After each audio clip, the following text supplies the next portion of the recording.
Okay. So good morning, folks, United States and Canada and other America's parts. Good afternoon if you're in Europe, and good evening if you're in Asia, India, somewhere like that. Welcome to HFS Leadership Live. And today I'm very happy to have someone I've known. I think I met him in about 2005 for the first time, maybe a long time ago. And he's still leading EXL today, actually. So it's been a long time I've known Rohit. He still looks the same as when I first met him. But he's a lot more relaxed these days, I find, and stuff. So, so I'm delighted to have him join us for a one-on-one conversation. So, hi Rohit, great to have you. Hi Phil, thanks for having me. And yes, I'm still around and still smiling because hopefully we are doing the right things and everybody is happy. Good. So before we get stuck in, I'd love to just maybe have you talk to folks a bit more about your background and how you evolved as a person, as your career developed, and were you always intending to run a $1 billion firm, or was that something that came about more recently? Yeah, right from the day I was born, it was the $1 billion firm that I wanted to run. No, just kidding. But a little bit about myself. So I started my professional career working for Nestle, and I joined in a marketing role. I wanted to learn about marketing. I wanted to learn about supply chain. And it was a very interesting experience because I was working at that point of time with Ajay Banga, who of course then became the CEO of MasterCard and is a good friend of mine now. But I really learned about how to think about distribution, sales, supply chain, and that was really, really fun. But I wasn't making enough money to support my wife, so I had to switch and go into the banking world. So I joined Bank of America. And working with a bank was, again, a lot of fun, a lot of growth, a lot of learning, because, just dealing with different businesses, understanding their business model, understanding how finance really works, that was really, encouraging. And then I had a unique opportunity to get relocated to New York. So I came to New York about 27, 28 years ago. And the bank gave me the opportunity to start a new business unit within the bank. So that was fascinating, where I had nobody working for me. I had to pull together a new business unit and start something absolutely greenfield from scratch. And that was fun because, you had to deal with the lawyers and the regulators. You had to hire people, get your own premises. And it was like starting your own company within this large bank that was supporting you. The only thing was you didn't have to raise capital, and the capital was provided to you. So that was, a very, very interesting journey and a very fascinating part of my, career. But it did not last very long. So just when I thought I was doing really well and we were building up this business unit that was growing very nicely, was very profitable, and everything was working well, Bank of America combined with Nations Bank, and they suddenly changed strategy and changed track, and they decided to shut down the New York office. So here I was, a young person, built up a business within the bank, and suddenly I found myself out of a job. And that basically led me to think about starting my own company and partnering, with a very dear friend of mine, Vikram Talwar, and starting EXL. And so that was, the foundation for the company.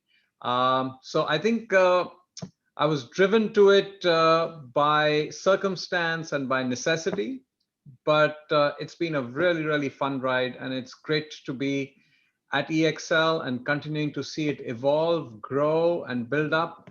And it's something to feel really proud of. So how do you found a services business? I mean, how did you and Vikram get started in building this out? So the initial piece was a very simple hypothesis, Phil. The hypothesis was we set this up in 1999, which was the height of the dot-com era. We really didn't know all this thing about clicks and being able to kind of monetize on clicks. So our business model was we will help these clients in the internet and in the digital age and service them on email processing.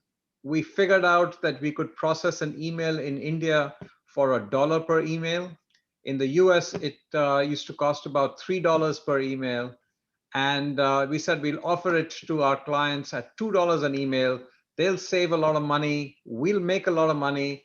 And within a couple of years, we wanted to be at the beach and we wanted to be able to kind of sell the company and get taken out and be on the beach. So that was the original business model. But we very quickly learned that life is not that simple and that straightforward. So our business really took off in 99, but in 2000, when the dot-com crash took place, the pricing on email collapsed from $2 an email to a few cents per email. And the reason was very simple. It's a highly commoditized business. There was no domain knowledge. There was no technology. There was no analytics. It was simply who could basically do that process at a cheaper price. And as that pricing fell to a few cents, we suddenly had to scramble and run from there. And we moved into back office and transaction processing work, which required some domain expertise. It required training. It required an understanding of the process. It required an ability to make that process a lot more efficient. And there were some barriers to entry associated with that. So that was a very, very quick pivot. But our original business model was very simple and straightforward. Wow, that's interesting to hear. So you were really one of the first of the modern day, what we call BPM, BPO businesses. And I think not a lot of people know about the origins. I mean, we all know that Genpact came out of GE and WNS came out of BA. So it's interesting to hear that this was really a .com plan that turned into a services business. So who've been your influences along the way? I mean, who've helped you make these decisions, and maybe as you've evolved and turned into EXL into $1 billion business, who've really helped you do that? And, who would you look to as you continue to build the firm? Sure. So very early on, the person who got directly engaged with us and influenced us a lot was a gentleman named Gary Wendt. Gary had just retired from GE Capital as the CEO of GE Capital. He actually was the original, architect behind Jekis and Genpact being created. So he understood this business model really well. Vikram and I remember we met Gary, in a restaurant, and we were pitching to him our business plan, and he threw it aside and he said, don't try and teach me stuff which I already know and I can tell you a lot about. And he basically took the paper napkin, wrote down his number, and said, I'm going to invest so much money for such and such amount of stake. Both of us were like balked at it and said, no way, right? And he was like, okay, I'm going to the restroom. By the time I come back, you're either signing on this piece of paper or I'm walking out. And he was Gary Wendt, and he was GE Capital CEO. He was providing us with money. I think the previous year, Time Magazine had done an article and ranked him as one of the 3 most influential people in the world. And we were sitting there with nothing in front of us. So we obviously took that offer, and Gary joined us. So he put some capital into the company. He became the chairman of the company. But he was the person that perhaps shaped our thinking very, very early on, which is to focus on the customer, to make sure that we execute and deliver to the customer and make the customer successful. And if you make the customer successful, your success will automatically follow. So that was, a very, very core principle. The other thing which Gary and GE had done really, really well is they had groomed their people. They had built up this massive talent pool within GE Capital where they would take people from the outside, train them, develop them, and make them into leaders. They didn't know what businesses they were going to run, but they made them into leaders. And these people would think and decide as to what they would kind of do and how they would kind of build up market share, build up global capability. So that aspect we learned from him. And then GE was a global business, so we had to be a global company, and the mindset of a global business. We were not an Indian company, we were not a US company, we were a global company. I think that that was really, really important, and some of those early discussions that we had with Gary really influenced and shaped our thinking. Wow. And when you look at the mindset, I remember when you had your IPO party, 2006, I believe it was. Yes, that's right. Yeah, October of 2006. Darren Diwali Stagland, time. yeah, and Stagland's Vineyard. I remember that very well. Those were the days.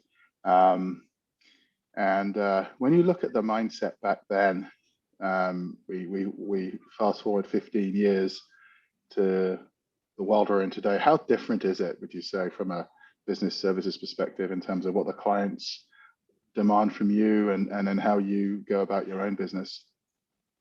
Oh, I think we've changed completely. So at the time when we went public in 2006, we were a $75 million revenue company.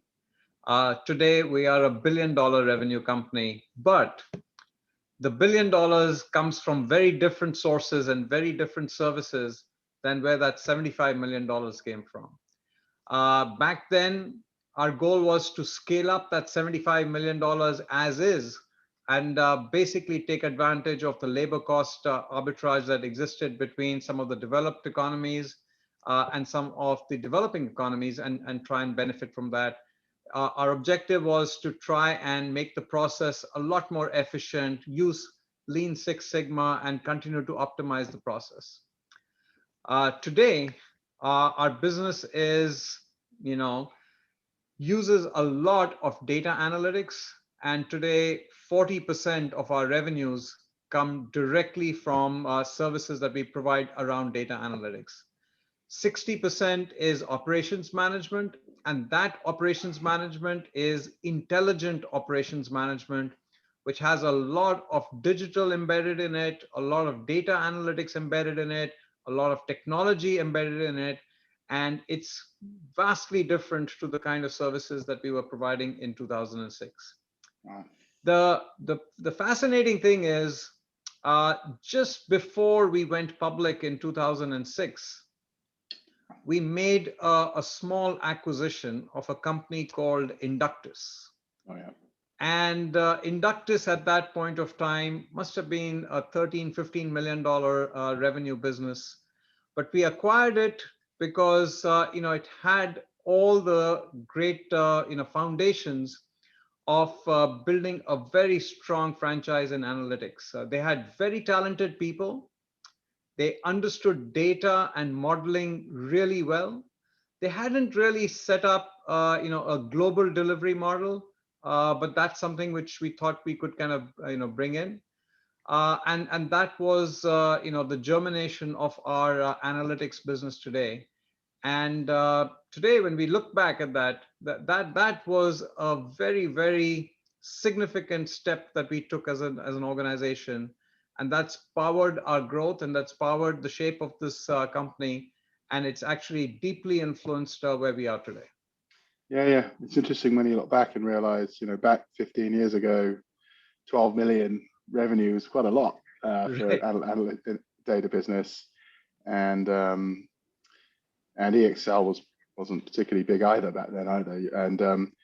And it's interesting. I still meet people today who talk about they came with the Inductus acquisition, which was 15 years ago. So, and it does feel like when I deal with EXL, I'm dealing with the same people by and large. There's obviously been some new faces recently, but there's a lot of folks who've been around for 15 plus years now in the business as well. So is there a secret sauce to retaining people and driving the business forward here? What do you think is the reason why you've had such a stable leadership team over such a long period? Well, Phil, I think one of the things is we've always believed in, focusing in on our talent and our employees and actually hiring the best and then building them up to be strong leaders. We've also have a culture which I think is unique. It's a very family-oriented culture.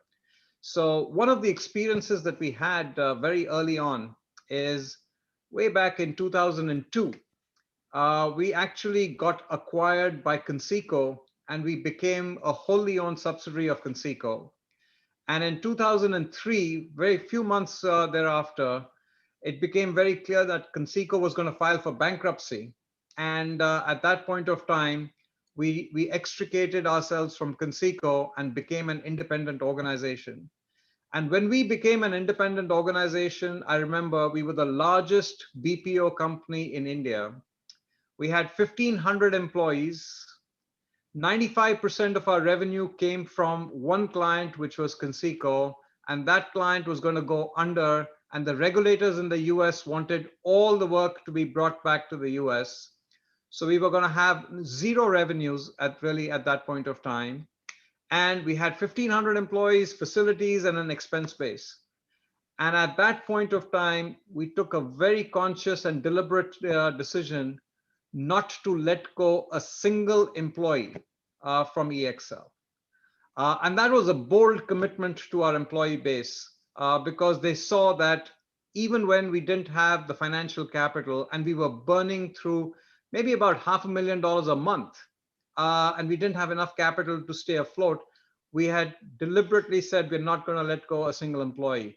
What we did at that point of time is the first thing we asked our employees to do is to get cross-trained on each other because we didn't know which client is going to come along and what process they might need. So we made them, cross-train each other. We made them document the processes that they were doing because we were going to show that to a prospect. We wouldn't be able to show an actual live process because the work was all going away. We made employees stay at home so we could save on transportation costs and meal costs and facility costs, but we still paid them the salary. And then we moved everybody, not everybody, but quite a few people into marketing and sales. So when we would get an RFP, everybody would jump at it. We would come up with 4 different ways of solving that client's problem and addressing it. And I think our responses were very, very good. And what happened is our revenue in the following year actually exceeded our revenues in the previous year, despite losing 95% of our business. We basically attracted a number of clients, particularly in the insurance space, that wanted to use that skill set, wanted to have that capability, wanted us to be their partner, and we built that up. And we built up this loyalty with our employee base, which is what you're talking about, which was very, very strong and tight. And even till today, everybody remembers that action that we took way back in 2002, 2003. We did a similar thing with the acquisition of Inductus. So think about it. We acquired Inductus, largely a consulting company with an analytics capability, where everybody who was part of Inductus thought of themselves as a consultant. Suddenly we combined them with a BPO company and they're saying, why are we here? There was a huge cultural clash at that point of time, right? And the vision that we were trying to portray to them was, look, you can come up with the best analytics, you can come up with the best consulting insight, but unless and until you can operationalize that and execute that and deliver a business outcome to the customer, it's no good.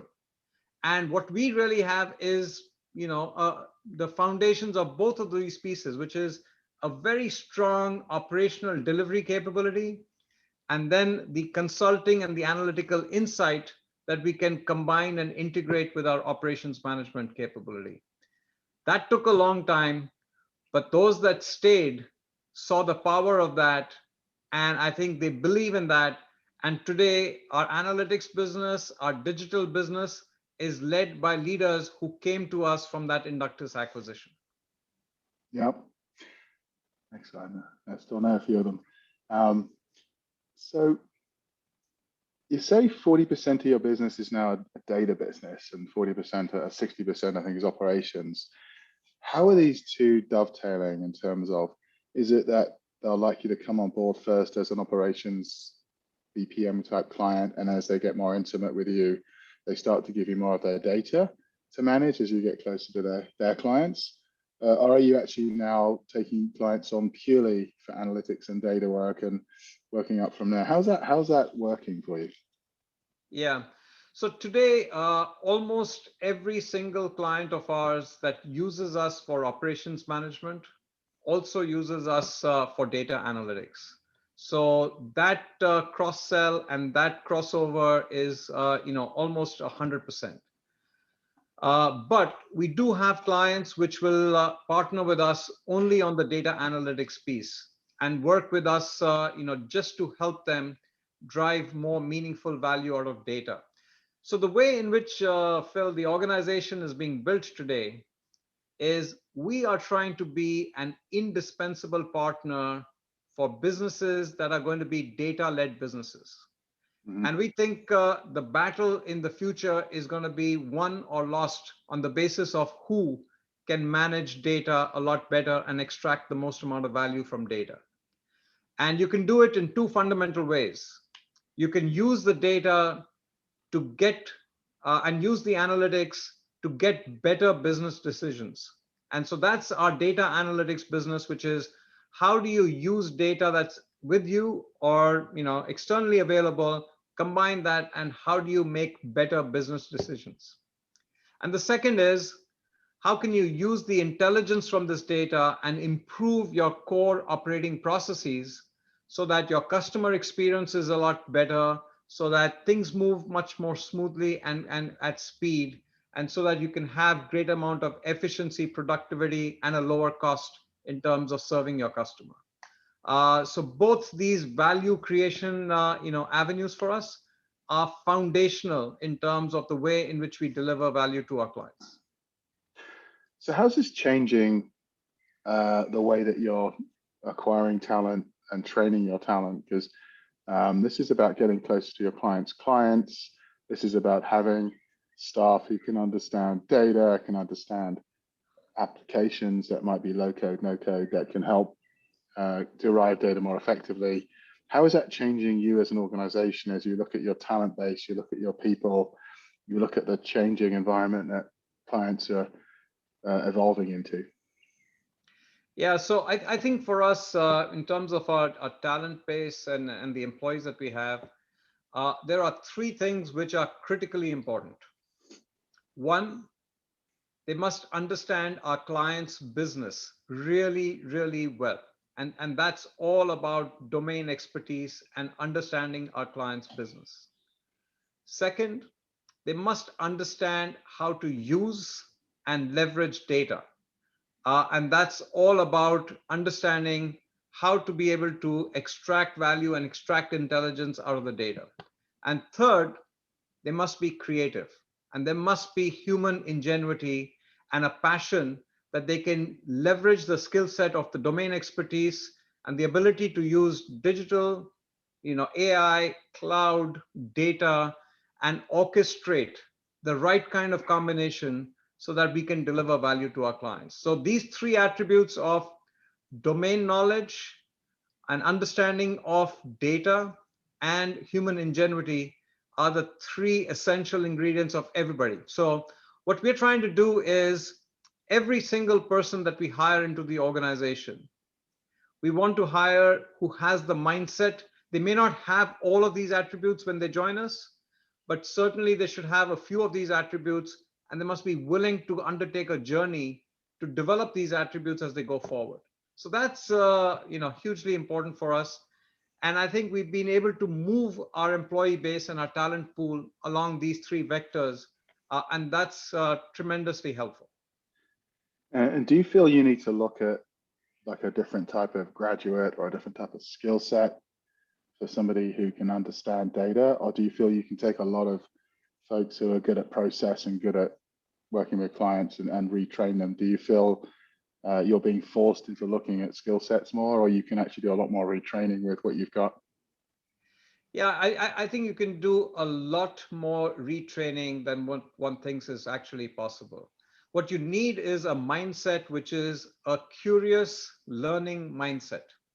And all of us need to have that. And it doesn't matter whether you are an experienced person, you need to have that curiosity and you need to have that learning ability, because things are changing so rapidly that what was relevant today, 5 years from now and 10 years from now, you need to understand that. All of us right now, not all of us, but some of us right now might be struggling with what the hell is cryptocurrency, or what is blockchain, or what is quantum computing. But if we don't have the curiosity and the ability to keep learning and keep understanding that more and more, I don't think we'll get there. So the first basic thing is to have that curiosity and that learning desire. Having a foundational capability of understanding logic, reasoning, understanding how things work, I think that's important. And then lastly, I think communication skills are extremely important.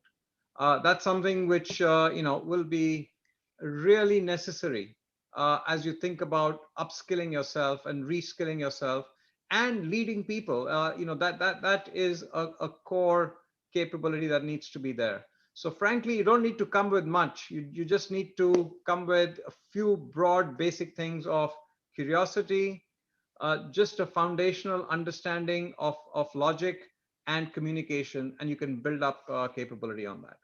Well, and how have you affected this in a virtual environment that we've been in for so long?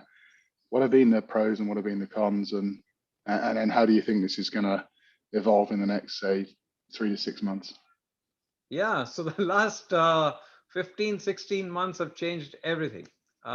Everything. And look, I think going forward, this has been such a strong shock to the system that the business models, I think, have completely changed. And I think we are going to move towards a hybrid business model, which will have people working from home, people working from the office, people working from anywhere.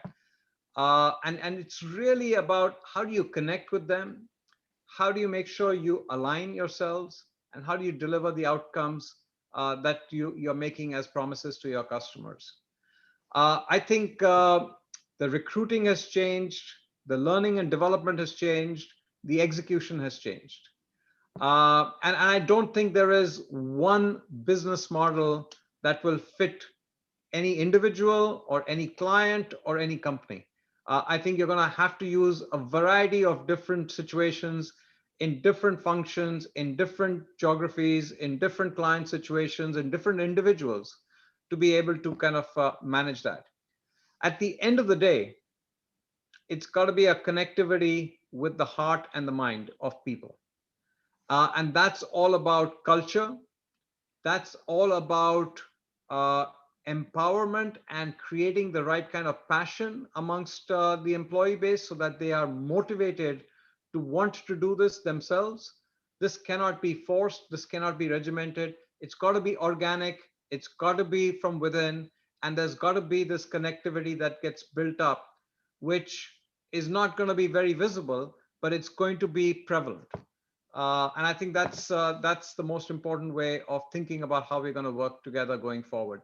But it is possible to do this, and we can have the best of both worlds. We can have the best of the physical world in office, and we can have the best of the remote world where there is no commute. There is, an ability to be able to switch on and get productive right away, and bring that together. Yeah.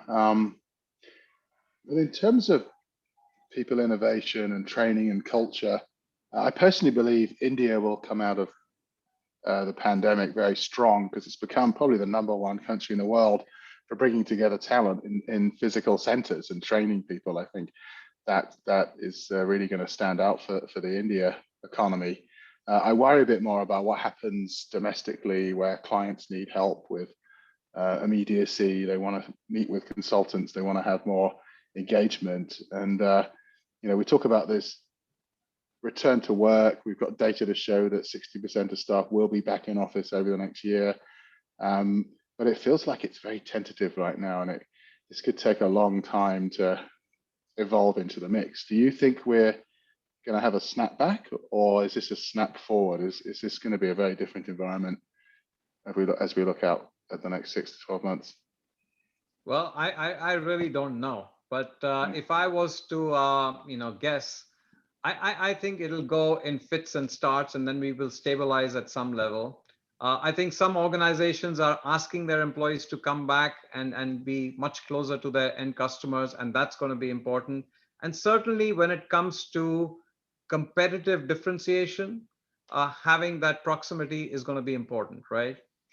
But we are also going to find that employees might prefer, and in fact, they're telling us that they prefer to work from home, and that's a better working environment for them, and they can execute and they can deliver a lot more in that kind of a format. And I think that we'll have to allow them that flexibility to do so.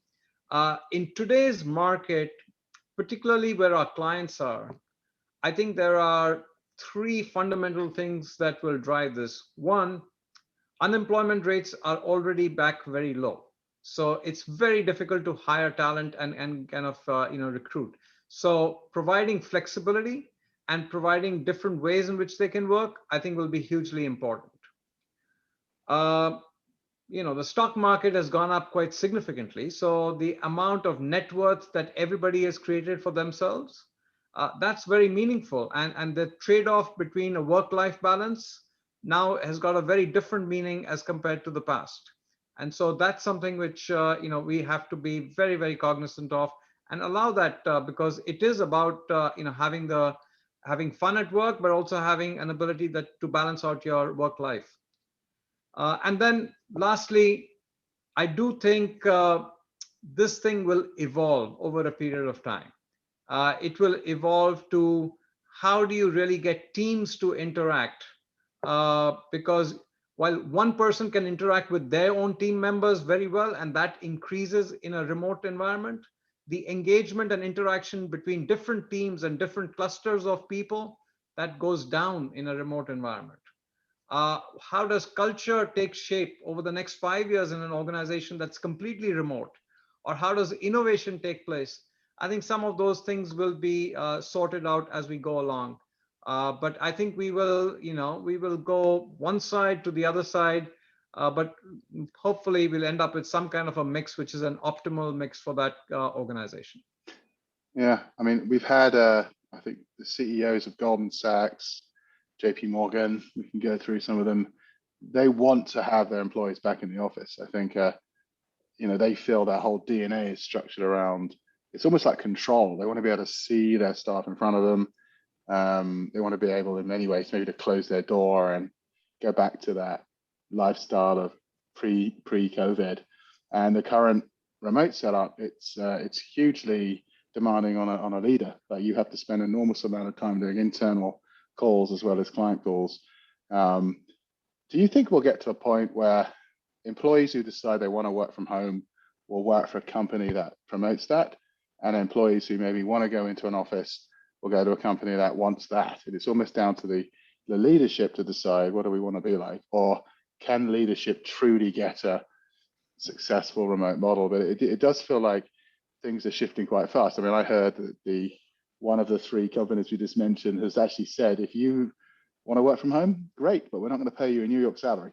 We're going to pay you a salary for working from home from Connecticut or Tennessee, wherever you move to.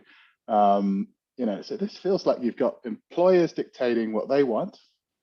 Employees have a certain amount of sway, particularly in a hot jobs market, where in the call center space, they're back up to 70% capacity because most call center agents are millennials and Gen Zs who want to go back to the office. So the call centers have to bring them back or they're going to lose talent.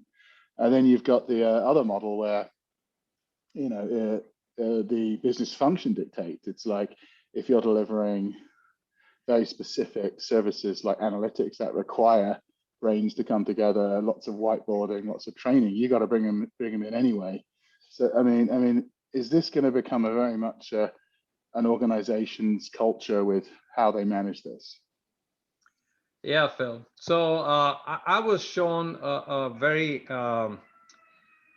interesting, and I guess taking a jab at me, a cartoon which basically showed that the only person who wants everybody back in the office is the CEO. And the reason the CEO wants people back in the office is because the CEO thinks he or she can control everybody and make sure that they do whatever way in which the CEO wants to operate. I can tell you for myself, I don't think I control everything within EXL. And I don't think I can dictate how every single one of our 32,000 employees should work, right? I think there will be some self-selection. I think there will be some norms that will get created. There will be some guidelines and some parameters that will be acceptable and some which will not be acceptable. And as long as there is flexibility and as long as there is work that's being done which is productive, we'll move forward. The big thing is going to be, can we shift our focus to the outcomes? Can we shift our focus to making sure that if an employee, even if they are 100% remote, they're actually delivering value to the organization and to our customers, and they're contributing in an effective way? And can we measure that and reward them for that? Is it going to be, so it's got to shift towards, did you log in 8 hours or 10 hours a day in the office, and was there a timestamp associated with that, to the outcome? Now, there will necessarily need to be some level of interaction. That interaction can be on a virtual call like this, or it can be in person. Clearly, we are seeing that if it is an in-person interaction, it's a much richer conversation. But it does not need to be that 100% of the interaction is in person. You could have some combination virtual, some combination in person. And I think there will be a balance that will eventually shake out, which will work for everybody. But trying to dictate it and trying to say, this is exactly how you will work in this modern age with the millennials, with anybody for that matter, I don't think that's going to work. Yeah. I detect a desire to have more localized collaboration, even if it's 2 days a week. I think we have to do it. I mean, it's funny, I haven't seen my parents for 6 months, and I just flown back to the UK, and I've got to do about a week's quarantine. And they said, can we do a Zoom call tonight? And I'm like, I don't think I can handle another Zoom call. I'll wait till next week, and I'll come see you. We'll have a barbecue. But yeah, right. It was just this, I cannot do another Zoom call with you because these are people I want to see, right? These are my mum and dad. I want to see you, and I have a glass of wine and all that. And it's almost like, I don't think I can handle another Zoom call. It's just becoming, but with colleagues, it's slightly different, I think, as well. Right. Because you're not that, you're not family, but you really enjoy interaction. So I think it's just finding that balance. And it's interesting now. It's like it's almost like employees aren't clamoring to come back to the office. A lot of them are very nervous. I was just talking to one of our sales leaders who said he's about to do meetings with lots of clients, but they come to the last minute and say, I'm only going to make the trip if it's really, really, really important. So yeah, it's an interesting mindset. But this gets down to issues with people and with the types of people we're hiring and where they're going to work and stuff. And we've seen a lot more drive towards diversity and inclusion, and we've all had wake-up calls. I mean, I very half our company is female and etc. But I've also, I was asked recently, do you vet LinkedIn and other sources when you do recruiting to make sure you're affording equal opportunities to Black and other types of applicants? And I'm like, well, actually, no, I've been trusting my recruiters to do that. But I realized, no, I'm endemically not following the right rules as well. I think we are emerging into a different environment in terms of ensuring inclusion and trying to give everybody equal opportunity. I know, how have you been handling that with your business, Rohit, and the way that you've built out your leadership team and your folks? Yeah, Phil. So first of all, I do think diversity, equity, inclusion is extremely important, and it's extremely important not just from a social setting standpoint or a business setting standpoint. It is integral. What it really means is if you have diversity of thought, I think you're going to make much better decisions. You're going to be a much better organization, and you're going to be far more sustainable than if you don't. So that's something which I think I find. I find that when you interact with people from different backgrounds, different places, and different experience sets, what you learn from them is something completely different than if you go and interact with people who are just like you. So if you talk to people who've gone to the same college, same school, same sex, same, it's a very different conversation. And I think the risk on that is that you're just going to hurtle along, and you're not going to be able to see a much wider picture, which is much, much more, richer and much more diverse. So that's really, really important.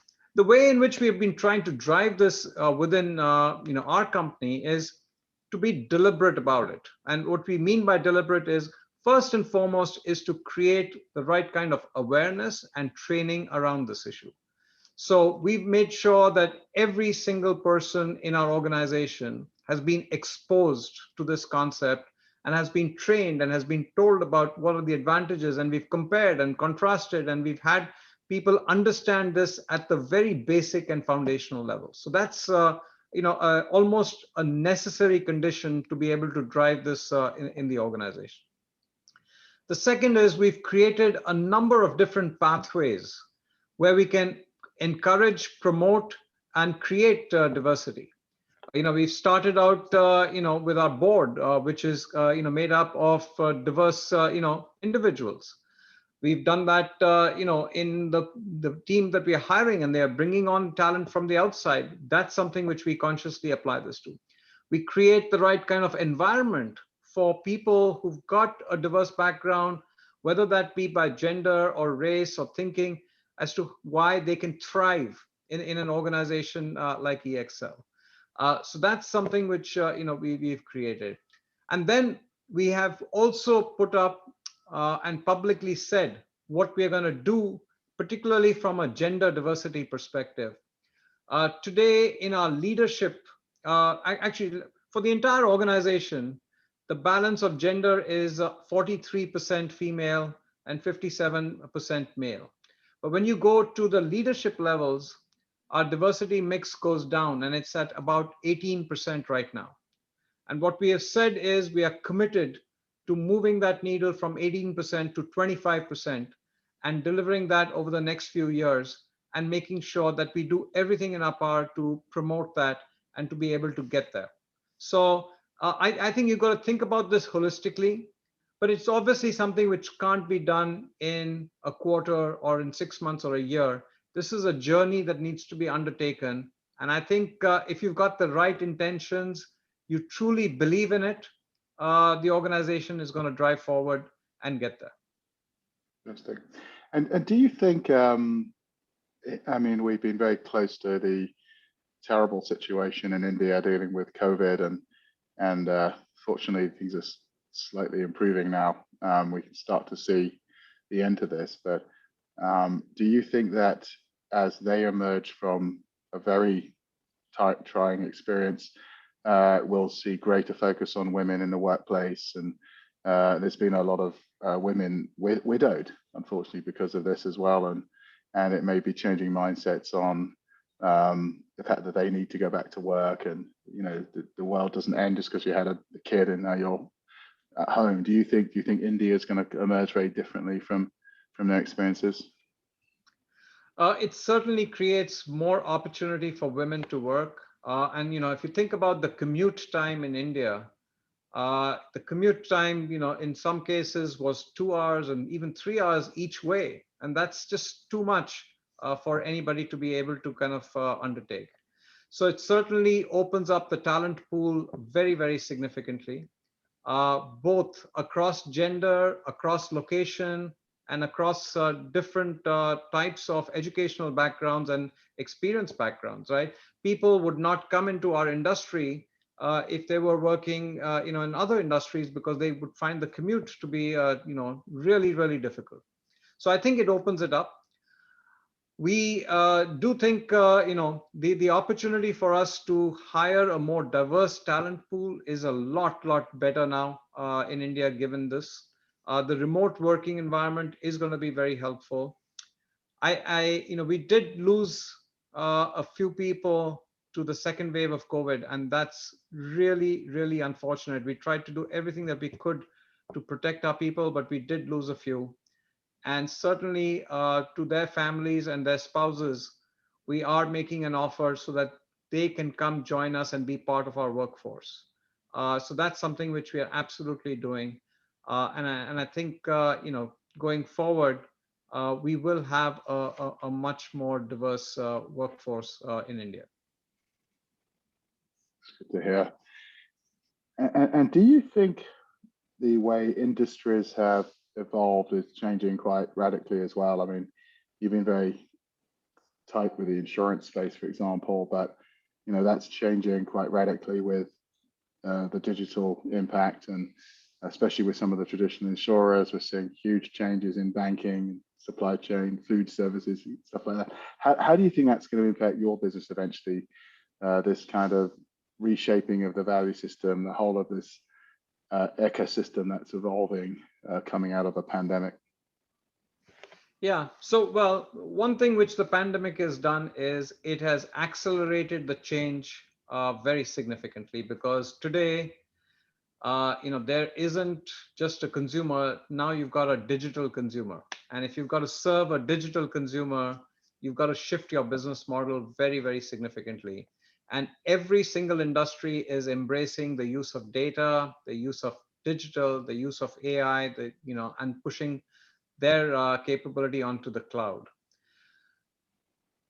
The industry verticals that we play in are insurance, healthcare, banking, and financial services. But we also play in other industry verticals where we serve clients in media, in retail, in transportation, in utilities, and we provide services out there. So the shift is actually taking place across the board. I would say insurance was one industry which was lagging behind in terms of the adoption of this technological change. And the pandemic has certainly caused the insurance industry to move forward much more rapidly, and in fact, try and leapfrog the other industry verticals. So frankly, for us, this is a great advantage, because we've got terrific relationships with these clients. We can take them and help them leapfrog in terms of where they want to be, and get rid of some of the 40-year-old software platforms and technology platforms that they've got their services on, and move them to a much more modern cloud architecture, move them to an environment where they are interacting with their end customer in a very seamless way, and remove some of these frictional points that are there that cause frustration. So I think this is hugely beneficial for us. Excellent. And you've been speaking a bit about the cloud, and you've hired some industry-facing executives who really understand this. That we've come through 20-30 years of having BPM here, IT services separate. How does a BPM company operate as a cloud services provider moving forward? Do you think it's really possible, or do you think you'll always be partnering with an IBM or a Infosys, these types of businesses, as you look forward? So from our perspective, Phil, the interesting shift that's happening is that business is driving the change and the adoption of these technologies. And we understand the business part of it really well. And the business executives trust us extremely well to drive that change. So you're right, we are acquiring the skill sets of people who can move things to the cloud. But I think our focus is, we're not looking at platforms being moved to the cloud. We're actually looking at how can we move data to the cloud. And the two are very different. Moving a platform to the cloud involves moving hardware. That's not what we are good at. Or it involves moving software. That's not what we are very good at.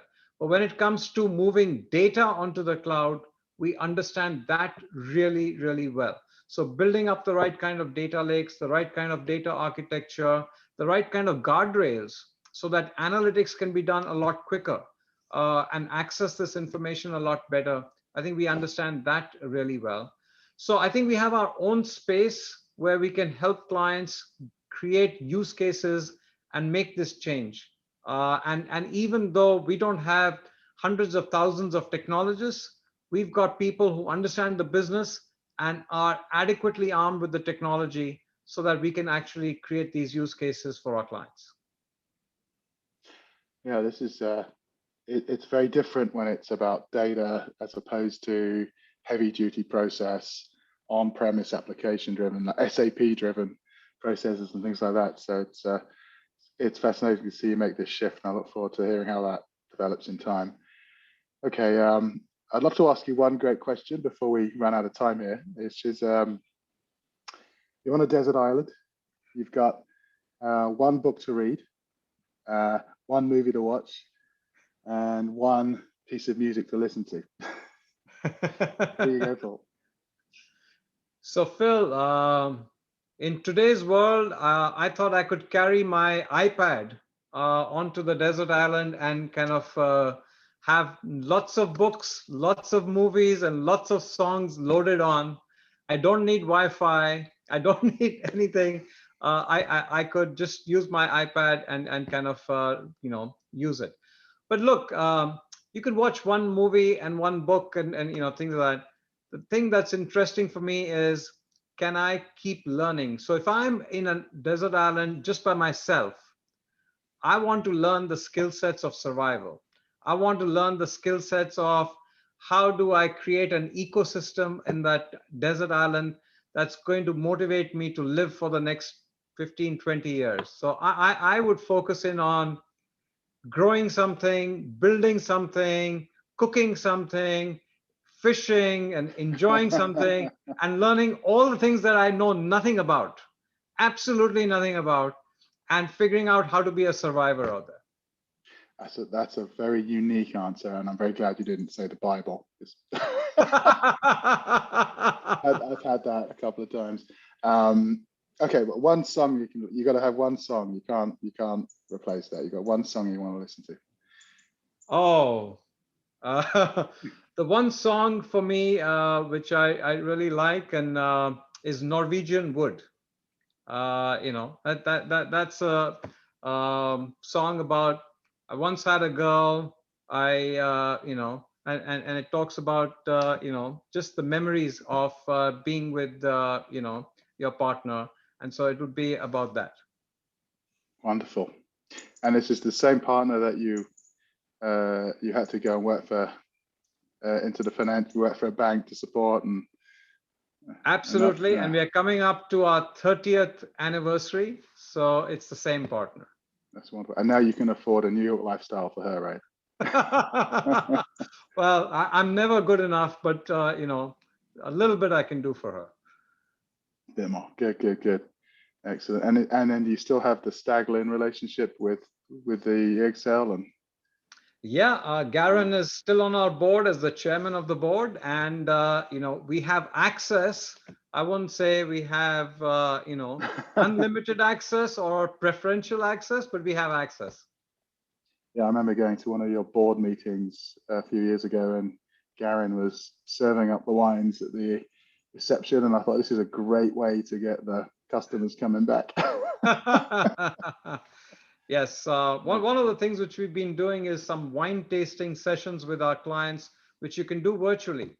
So that's been really popular in the last 15 months or so, and that's worked well. That's wonderful, and you've always been a very strong follower of cricket as well. I've noticed. So.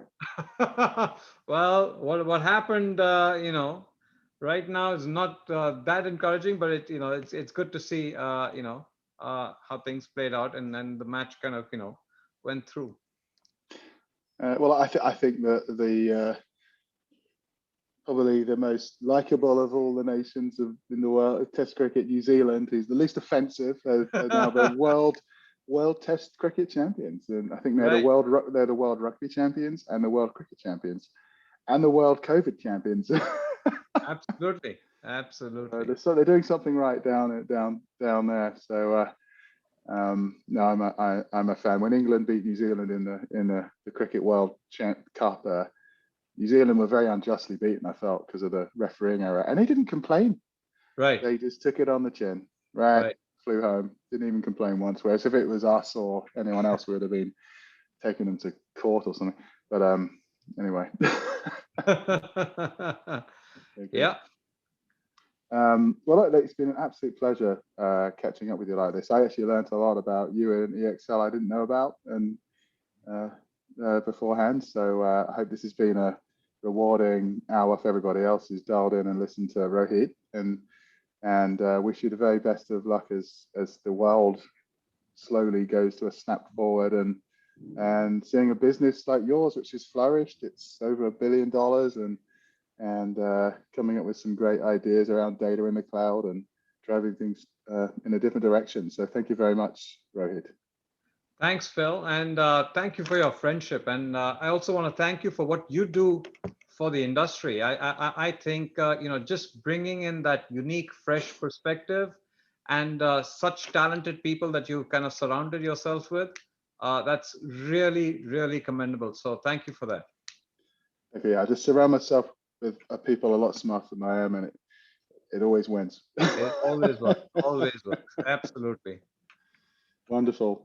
Thank you very much. Until the next time, and hopefully we'll see each other in a few weeks' time. Very well. Take care. Okay. Bye. Bye-bye.